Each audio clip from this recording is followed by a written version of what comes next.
Bonjour les amis, bonjour à toutes et bonjour à tous. C'est Astrologix au micro pour un podcast un peu inattendu, imprévu, et voilà, qui a pour double vocation de un, se remettre dans le jus de la nouvelle lune qui a lieu tout à l'heure à 18 heures. À 18 heures, et des brouettes, hein, à 18 heures précise. Attendez, je vais vous donner une heure précise. À 18h35, tout à l'heure, mercredi, donc, en ce jour de Mercure. Et un temps avec la nouvelle lune, un temps avec un aspect que j'ai pas évoqué lors de mon bulletin de dimanche soir, c'est l'aspect entre Saturne et Mercure. Et il est vraiment très très intéressant. Il a lieu aujourd'hui, demain, et, euh, il fait écho aussi il fait un pont magnifique avec la guidance de Mario Odile hier soir où il était question de la maîtrise de la pensée notamment et c'est tout à fait en lien avec cet aspect planétaire. De nouveau un magnifique clin d'œil entre le mouvement des planètes et les réceptions des messages de Mario Odile et je suis toujours émerveillé et tellement joyeux de pouvoir voir toutes commun, chacun capte l'information avec qui il est, et c'est vraiment magnifique. Donc un mot là-dessus, et puis ce matin également, enfin tout à l'heure, là, à midi, Marie-Odile a posté un podcast sur une guidance qui date de mémoire de 2019. Alors attention, là je peux être de mai 2019. Une guidance, en tout cas un podcast qu'elle avait mis en ligne, une captation, et il était question de la Russie notamment et de Vladimir Poutine. Et donc il y a une action magnifique là qui est relatée sur ce podcast. Et je me suis dit, tiens, je vais aller voir le thème astrologique de Vladimir Poutine. Et il y a beaucoup d'échos avec ce fameux podcast de Marie-Odile, donc elle vient de poster sur son antenne YouTube, Marie-Odile Sanso. Je me suis dit, ah bah, je vais faire une très brève lecture sur deux, trois aspects du thème de Vladimir Poutine pour le mettre en évidence, quelques correspondances là, et appuyer sur ce qui a été reçu par la voix de Marie-Odile. Et voilà pour le menu du jour. Et voilà, pour se mettre déjà dans l'ambiance de notre assemblée et de vous qui écoutez, et de pouvoir prendre un temps de reliance ensemble avec le ciel du jour, le ciel astrologique, de cette nouvelle lune, nouvelle impulsion.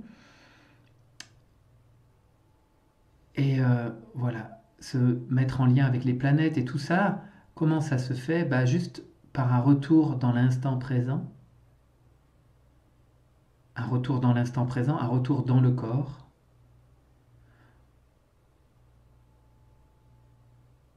voilà, par une présence accrue à soi-même, pouvoir accueillir tous les paramètres de notre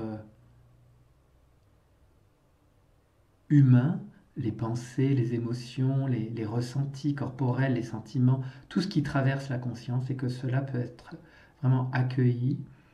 Et notre conscience, dans cette retour à l'instant présent, a cette capacité d'expansion, d'ouverture, d'ouverture à notre être multidimensionnel. C'est vraiment l'être du Verseau, l'être multidimension. Voilà, tout peut être entendu, les émotions, les sensations, les pensées. Et petit à petit, la conscience se déploie, peut recevoir la conscience solaire, la fréquence solaire, le Christ. On peut ouvrir sa conscience à l'ensemble du système solaire et à l'ensemble de la galaxie du cosmos. Et dans cette présence, on peut recevoir la nouvelle impulsion du mois, Soleil-Lune dans le signe du Poisson, un mois de bilan, un mois de guérison, un mois d'unification, un mois d'inspiration, un mois de clôture. Tous ces mots-là, c'est pertinent pour cette nouvelle lune. À la fois, il y a la fin d'un cycle et la préparation d'un nouveau cycle pour la rentrée du soleil dans le signe du bélier et l'équinoxe qui viendra par la suite de printemps, nouvelle année zodiacale. Donc bilan, inspiration, guérison, unification. Et c'est très puissant, je l'ai largement évoqué du bulletin Nouvelle Lune de dimanche soir, donc je ne reviens pas plus.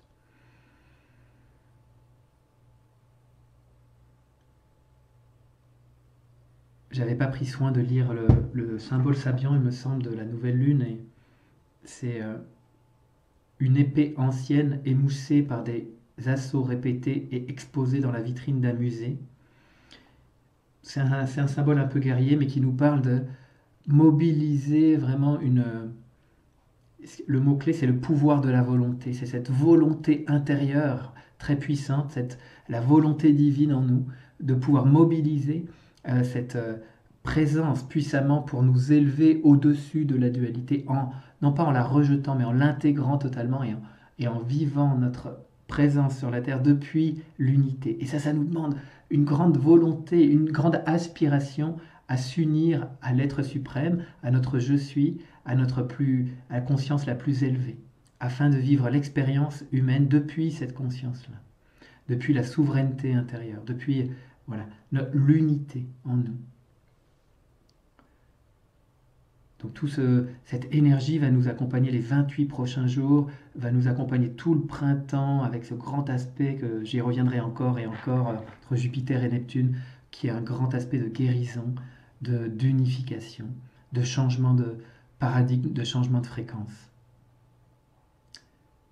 Et puis donc j'ai évoqué là que j'allais vous parler de Uranus et Mercure, de Saturne et Mercure qui sont conjoints aujourd'hui et qui s'y trouvent qui sont conjoints même un peu demain, sur le nœud nord de Vladimir Poutine. Je viens de le réaliser et c'est juste, le symbole est beau. Et on va porter ce symbole ensemble et ça fera un lien entre le thème de Vladimir, l'aspect du jour, Mercure-Saturne. Et Mercure-Saturne, c'est devenir maître de son système cognitif, de sa pensée. Mercure, c'est tous les systèmes électriques en nous, c'est la pensée plutôt rationnelle. Mais une fois maîtrisé, ce Mercure devient le messager des dieux. Vraiment l'outil permettant de recevoir les messages de notre je suis, des plans spirituels. Et là, tout ça, c'est en Verseau, et donc cet outil maîtrisé peut recevoir vraiment les ondes de la nouvelle ère du Verseau. Saturne, c'est un principe de verticalité, c'est une planète de maîtrise. Et c'est aussi une planète qui, dans la légende humaine, nous parle du dogme. Et donc c'est libérer notre pensée de toute croyance, de tout dogme, de toute autorité arbitraire et passer de cette autorité arbitraire à la maîtrise.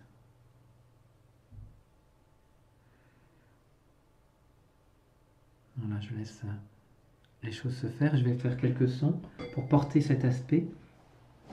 Et voilà, sentir cette verticalité saturnienne, cette colonne de cristal invite que Saturne, à travers la transformation du carbone en cristal, ou alors du plomb en or, si on prend l'alchimie, mais c'est du carbone au cristal, en l'occurrence, eh bien ce carbone devient cristal, réceptacle des ondes de l'ère nouvelle, et Mercure est également le messager qui nous permet de recevoir les messages en provenance, en provenance de notre conscience galactique Verseau.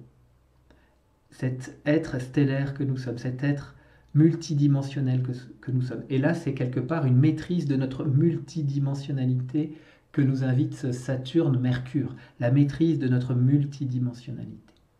Comment on peut naviguer sur cette colonne des différentes dimensions, et on n'a pas à décider véritablement, c'est notre je suis qui nous conduit. Mais par contre, on a développé la souplesse dans notre conscience, maîtriser notre pensée pour que cette navigation sur nos échelles de fréquence se fasse suivant les besoins issus de l'instant présent, issus de notre dynamique avec le monde, issus de ce qui est là. Quelques notes de cristal, quelques fréquences cristal qui portent totalement cet aspect.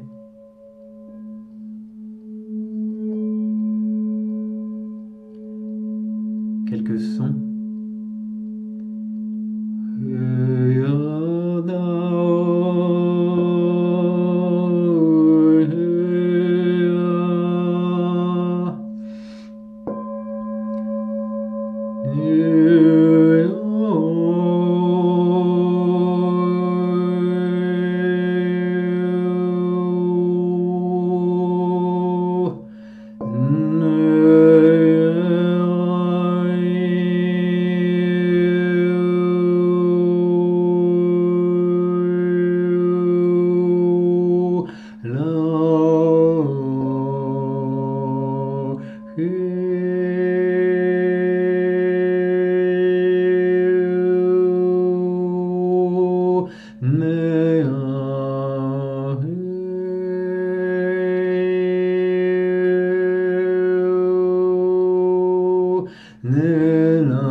Onde en provenance du Verseau, de la nouvelle Terre, et ça fait un lien avec l'image choisie pour illustrer ce podcast. C'est une œuvre réalisée par Élodie Lagouy, que je te remercie Élodie pour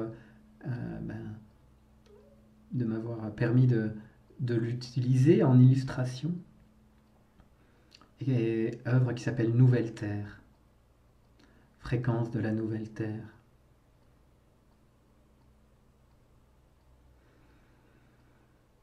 Et ça fait maintenant un lien sans transition, mais n'empêche avec du sens, avec le thème de Vladimir Poutine. Ici, je vais lire le thème du point de vue spirituel, bien sûr, de Vladimir Poutine, de l'impulsion avec laquelle son je suis est venu.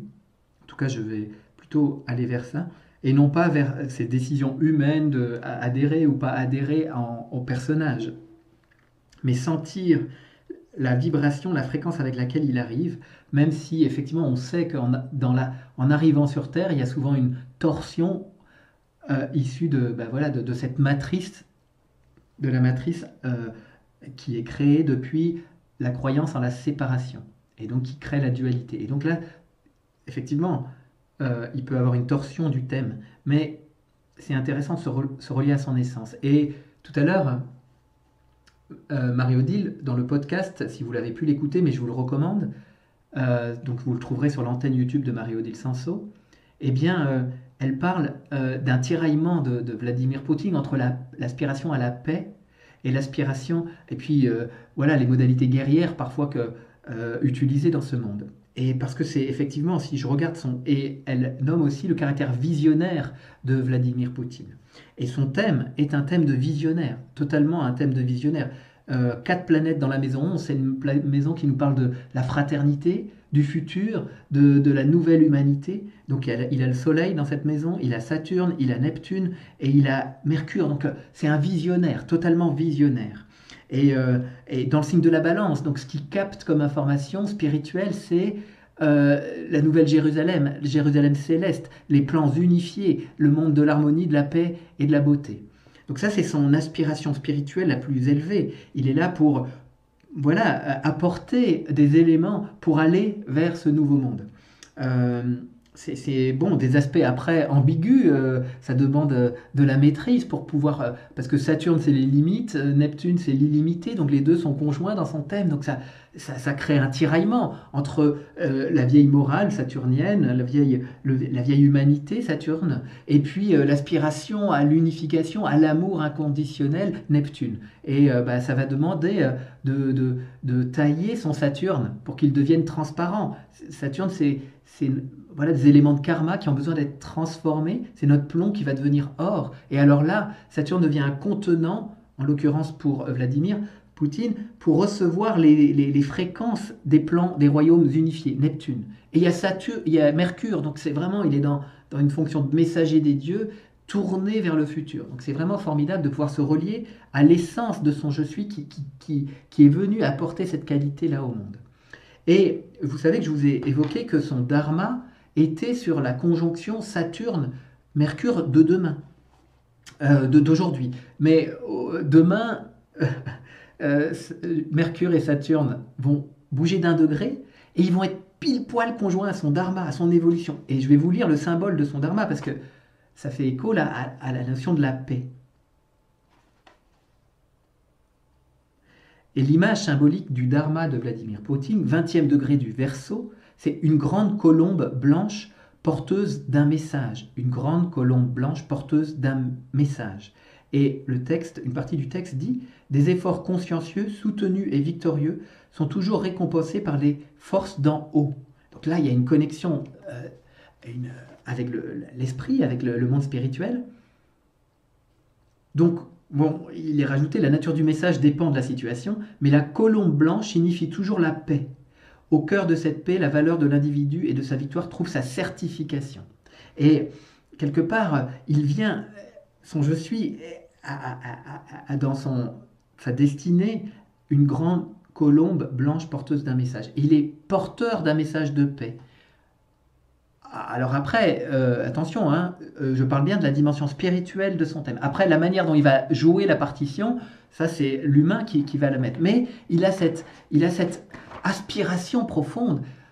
C'est un thème de mystique, hein, Marie-Odile nomme ça aussi dans son podcast. Et son karma est associé à la lune noire et à Pluton dans la maison 9. Donc c'est un initié, il est gardien de la connaissance, tout ça c'est en Lion, donc ça a été un monarque déjà dans son karma, il a été sans doute très autoritaire, il vient avec un ego assez fort, mais en même temps il vient avec une puissance spirituelle très très puissante aussi, puisqu'il a déjà eu accès au plan occulte, à la dimension spirituelle fortement, et il vient en même temps libérer quelque chose de son passé pour aller vers la paix, vers la fraternité, vers la paix, la colombe justement. Mais eh bien, les accroches du passé peuvent être très lourdes sur ses épaules. Pluton, lune noire au karma, ça tiraille fort. Donc voilà, je rappelle, hein, il est né j'ai pas nommé quand il était né, Vladimir, il est né un mardi 7 octobre 1952 à 9h30 du matin à Saint-Pétersbourg. Donc son ascendant est Scorpion, donc ça donne voilà, la quête du pouvoir, la question du pouvoir va être source de croissance pour lui, donc bon, il est bien dans sa fonction. Mais vraiment, il est visionnaire. Et on peut prendre un temps pour vraiment, par son je suis et pas par l'humain et ses décisions, mais aller élever notre fréquence à cette caractéristique visionnaire de la paix, le caractère visionnaire, de la dynamique de la blanche colombe. Et ça, ensemble, on peut vraiment hisser nos consciences afin de pouvoir aussi, parce qu'au niveau des je suis, on est vraiment tous un. Et donc chaque je suis porte une information particulière pour la conscience collective. Et par son thème, on peut effectivement se relier à l'aspiration avec laquelle il est venu. Et c'est ce que je propose de prendre quelques instants pour cela. Je laisse un temps de silence.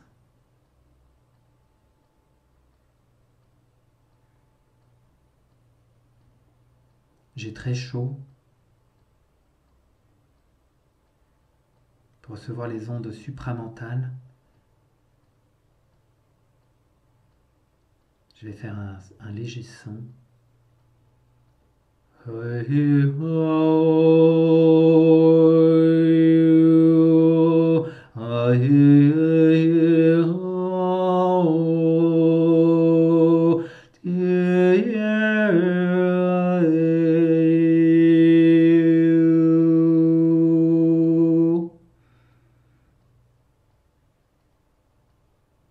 Temps de silence. Élévation de conscience.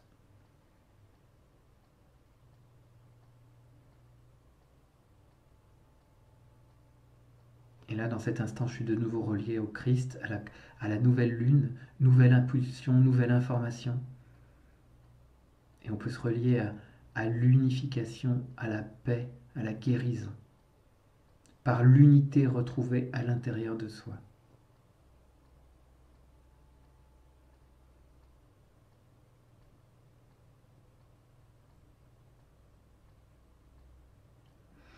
Ok les amis, ben voilà, je m'arrête là. Presque 20 minutes, c'est déjà bien un peu long, mais il y avait de l'information vraiment intéressante et je voulais vraiment faire écho à tout ce qui s'est... voilà, à la nouvelle lune bien sûr, mais aussi au podcast de Marie-Odile, parce que j'adore ces synchronicités et ça montre combien nous rentrons dans ce champ unifié et que tout ce que nous vivons, chacun dans nos quotidiens, est intimement relié, donc validons ce que nous vivons. Il y a vraiment, on est dans un grand champ de cohérence unifié et c'est magnifique. Donc les amis, je vous souhaite une excellente journée. Je vous dis à très bientôt et puis belle nouvelle lune à tous et voilà. Au revoir.